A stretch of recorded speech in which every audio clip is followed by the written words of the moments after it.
After 10 straight interest rate hikes by the Federal Reserve, the hot jobs market that fueled the Great Resignation may be coming to an end nationally and here in Texas.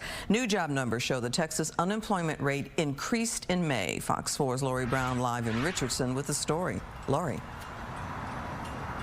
Clarice, for the first time in 15 months, the Texas unemployment rate has creeped up to 4.1%. It is higher than the national rate, and the chairman of the Texas Workforce Commission says while it's something they are watching, the numbers might not tell the whole story. Hey, lots of good news, another record-setting month that we're reporting on. Records in both the number of Texans in the labor force and a new record for the number of jobs that we see in the state. For the first time in history, Texas has 15 million civilians who either are or want to be in the workforce.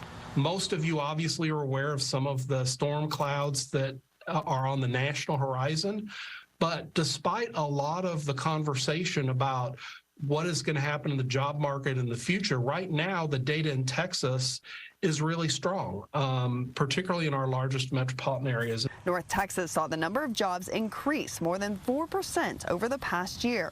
In Dallas, Fort Worth, Arlington, in 1 year alone, we're talking about 167,700. So think about all that would have to happen for jobs and employment in a region to expand by that number. But the outlook for Texas is not all rosy. The Texas unemployment rate inched up in May to 4.1%, the highest since February 2022, and higher than the national unemployment rate of 3.7%.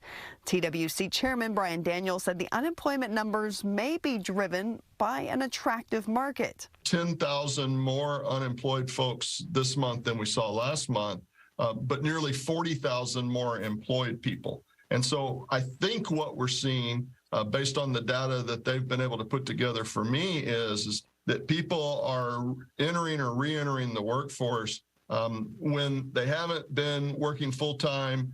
They're reevaluating where they are, and they really think they have a good opportunity of getting the kind of job that they want. Some national experts say the slowing job market could be a sign the Great Resignation is over. That was a term coined when 50 million people quit their jobs in the 2 years following the worst part of the pandemic. Daniel told us if people still want to find a better job in Texas with 600,000 openings, the jobs are still out there.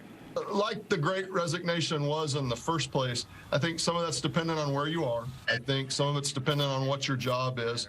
And I think some of it's dependent on what your appetite is for moving to a different job, getting a promotion, or whatever the case may be. What I'm seeing is a great deal of stability in the Texas job market. Employers continue to create jobs. Earnings for Texas employees increased by $1.27 an hour over the past year. The industries with the most growth: construction, manufacturing, and financial activities.